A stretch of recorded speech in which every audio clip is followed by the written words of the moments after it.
Hey, and welcome to HMO History. If you're new to the channel, then I'm Mr. Moore. For the past 5 years, I've been a history teacher at a school in Essex, and for 3 of those years, I've been the head of history.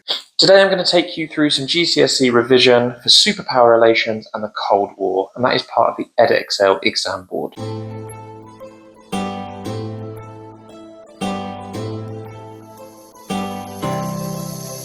I'm going to be taking you through the content of the course, as well as giving you my exam tips on how best to approach the paper. In today's video, we're going to tackle the Grand Alliance. We're going to be looking at who were the main superpowers following the end of World War II. We're going to be looking at 3 main conferences, Tehran, Yalta and Potsdam. And then we're going to be thinking about the consequences for East and West, how these conferences help to shape their interactions with each other moving forward. Now, to understand the conferences, we need to understand who a superpower is. The dictionary definition says a very powerful and influential nation characterized by economic, military, technological, political, and cultural strength. But what does that mean? Here are a few things that show you how a superpower is created. Some things like global diplomacy, having political presence and power on an international stage, having a military presence, having a strong military and being able to defend yourself or contribute to any conflicts, having a strong currency, having a good economic input and output. That means being able to trade well with other countries,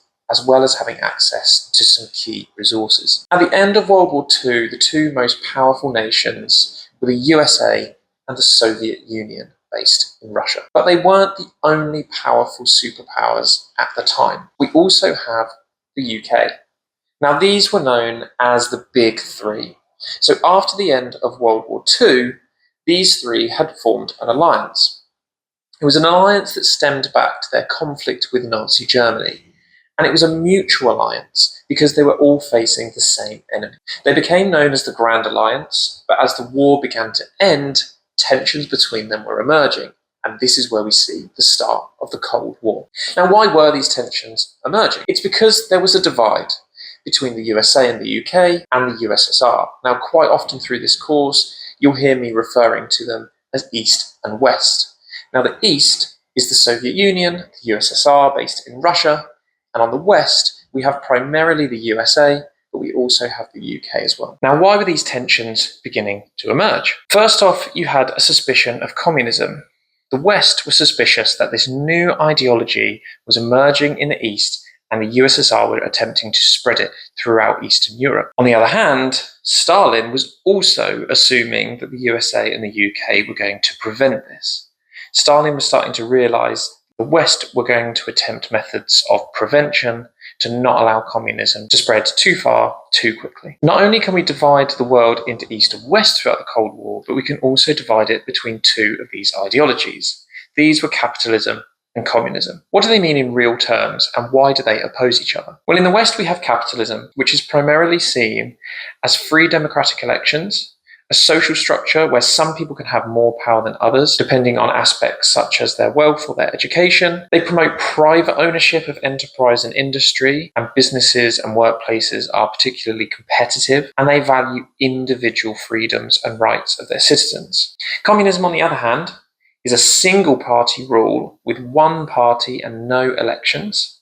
It's a classless and equal society that tries to pride itself on the good of the many rather than the few. Prioritizes the rights of workers over individual rights, and all property and industry is owned by the state. There isn't any competitiveness around professions or industry. With that in mind, we already know that post-World War II is going to be divided in 2 competing ideologies, and tension was rife between these 2 from the offset. This brings us to our 3 main conferences: Tehran, Yalta, and Potsdam. The first was Tehran, which happened in November 1943. This is before the end of the war, when the Grand Alliance are trying to decide how best to defeat Nazi Germany. What was decided at this conference? Well, Stalin hoped that the USA and Britain would open up a second front in the West by launching an attack in Western Europe. Stalin would then help the US by declaring war on Japan and supplying Soviet troops after the defeat of Germany. It was also based on the unconditional surrender of Germany, with the decision of Poland to receive land that had been taken from them, but the Soviets to be able to keep the land that they had now seized whilst pushing Nazi Germany back. The second of these conferences was Yalta, which was hosted in 1945 in February, so before the end of the war still. At this conference, it was decided that Germany was going to be split into 4 zones after the defeat of the Nazis. Each of the big 3 would receive a zone each, as well as France receiving it in terms of their reparations. Germany would be expected to pay $20 billion in terms of reparations, but because the Soviet Union were not inheriting a particularly industrious zone, they would be allowed to take 50% of those reparations. The United Nations was going to be set up in terms of promoting international collaboration and peace, and all nations were welcome to join. Future governments of Eastern Europe were to be decided by free elections. This was important because it meant that those democratic elections would decide if parts of Eastern Europe would become either capitalist or communist. Stalin agreed to join the war against Japan after the defeat of Germany.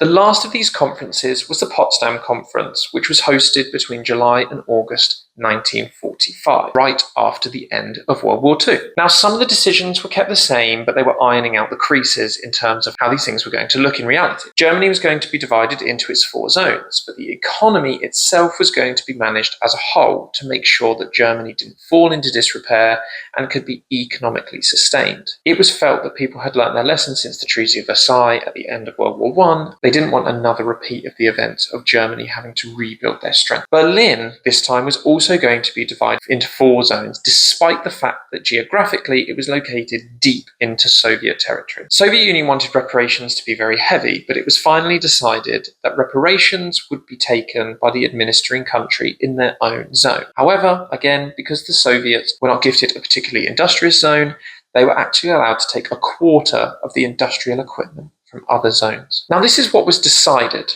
But what's really important as part of this course is to understand the consequences of each of these actions. In terms of consequences, one of my main tips in the exam is to think about the difference that it makes. We need to understand the difference of relations at the time and whether or not each of these events had a negative or positive effect on how the East and West dealt with each other. We need to think about how the countries then perceive each other after each event and how they then interact with each other moving forward. In order to understand this, I'm going to show you some contextual evidence that gives us some of the key consequences. And some of these happened between the Yalta and the Potsdam Conference. For example, there was a change in leadership. Roosevelt died in April 1945 and was replaced by Harry Truman. Shortly after, the USA developed its first atomic bomb, and in Britain, a general election saw Clement Attlee and the Labour government become Prime Minister. So what are the consequences that affected international relations? Well, Truman hadn't been in the negotiations with Stalin before and felt like he had to approach the Potsdam Conference with a get-tough approach.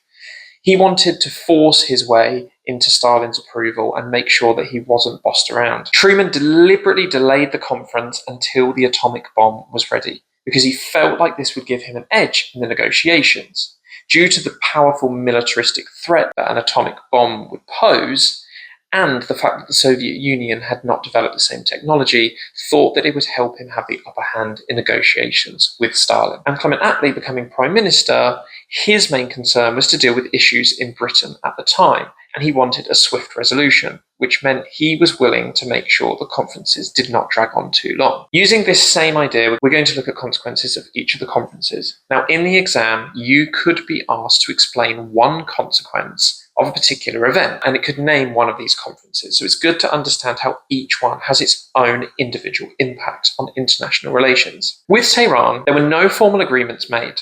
There were concerns of a delay, and there was Churchill's imperialistic nature. The agreements were adhered to in principle after Tehran, but with no formal agreements on the surrender of Germany and the future of Poland, their fate was left uncertain. This allowed for some decisions to be changed during the later conferences. Stalin arrived at the Tehran conference concerned that the US and the UK were deliberately delaying a second front. He thought that it was trying to weaken the Red Army and the Soviets' position in Eastern Europe. He entered these negotiations already suspicious of the West's intentions. And Roosevelt himself was concerned that Churchill and British colonialism was also a big threat, if not bigger, than the Soviet Union itself. And they thought that potentially after these conferences, Churchill would get sidelined and the big three would become the big two. The consequences of Yalta were that Poland became a stumbling block, The United Nations was set up, and there were some concerns over the future of Poland. Poland's borders were returned to how they originally looked in 1921, which meant that the USSR gained significant land in Poland. Stalin also expected that these free democratic elections in Poland would in fact bring about a Soviet pro-communist government. The United Nations was set up, but Stalin wanted all 16 Soviet republics to have individual membership, which wasn't agreed to by the West. Instead, Russia, Ukraine, and Belarus were admitted. The British, in fact, supported a non-communist Polish party, and politicians who had left Poland after the German invasion in 1939 had formed a government in exile in London. Finally, we have the consequences of Potsdam. There were concerns on reparations payments. There was a perceived idea that there was an army of occupation, and Stalin creating a bit of a defense measure. The USSR wanted to set heavy reparations on the German economy so that it would never recover. This concerned Truman, so reparations were set for each of the occupied zones individually. Truman objected to the control that the USSR had on the countries it had liberated from Nazi Germany, and he actually saw the Red Army as an army of occupation themselves. Stalin, however, wanted to ensure the protection and control of Eastern Europe, but his ambition seemed an example of communist aggression and turned into a mutual suspicion. So what is the overall significance of the three conferences at the start of the Cold War? There were two prevailing ideologies on the post-war world stage. These were capitalism and communism.